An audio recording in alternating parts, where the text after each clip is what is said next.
আলীর দিকে তীরের মতো ধেয়ে আসে। আলী সেসব থেকে নিজেকে বাঁচিয়ে নেয়। রিয়ার শরীরে থাকা সেই অশরীরই অকথ্য ভাষায় গালাগাল করতে থাকে, তবুও আলী থামে না।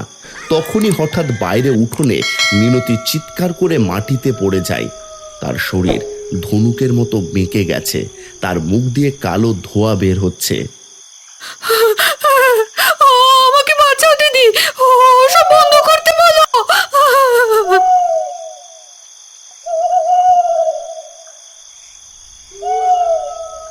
ওগো, তোমরা কেউ বাঁচাও, মিনতি এমন করছে কেন? মিনতি, তুই এত বড় বিশ্বাসঘাতক! আমাদের অন্যে মানুষ হয়ে আমাদের মেয়ের এই সর্বনাশ করলি। আর যদি রিয়ার কিছু হয়, তোকে আমি জ্যান্ত মাটিতে পুঁতে ফেলবো। আর ওদিকে ঘরের ভেতর আলী পুতুলটির ওপর হাত রাখেন, আর পুতুলটি প্রচন্ড উত্তাপে লাল হয়ে ওঠে।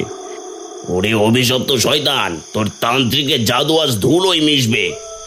এই বলে আলী পকেট থেকে কিছু দম করা লবণ ছিটিয়ে দেন পুতুলটির ওপর। সাথে সাথে পুতুলটি থেকে নীল আগুন জ্বলে ওঠে। বিসমিল্লাহি আল্লাহু আকবার। এক বিকট শব্দে পুতুলটি ফেটে যায়। রিয়া একটা অমানসিক চিৎকার দিয়ে খাটের ওপর থেকে ছিটকে আলীর পায়ের কাছে পড়ে যায়।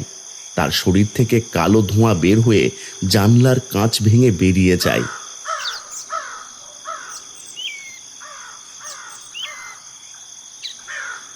রিয়া শান্ত হয়ে ঘুমোচ্ছে। তার গায়ের সেই কালচে ভাব কেটে গিয়ে স্বাভাবিক উজ্জ্বলতা ফিরে এসেছে। অন্যদিকে মিনতিকে বাড়ির পেছনে মৃত অবস্থায় পাওয়া যায়। তার মুখটা বীভৎসভাবে কালো হয়ে গেছে, আর সেই তান্ত্রিকেরও কোনো খোঁজ পাওয়া যায়নি। চাচা, মিনতি যে বিষ রিয়ার জন্য তৈরি করেছিল, সেই বিষই তান্ত্রিকের মাধ্যমে তাকে ধ্বংস করে দিয়েছে। মনে রাখবেন, জাদু কোনোদিন জাদুকরের কল্যাণ করতে পারে না। যে আগুন অন্যকে পোড়াতে চায়, সে আগুন শেষ পর্যন্ত নিজের ঘরকেই পুড়িয়ে ছাই করে দেয়। আজ তুমি না থাকলে হয়তো আমার সব শেষ হয়ে যেত বাবা। আমার মেয়েকে হয়তো কখনো ফিরে পেতাম না। তোমার এই ঋণ আমি কখনো শোধ করতে পারবো না।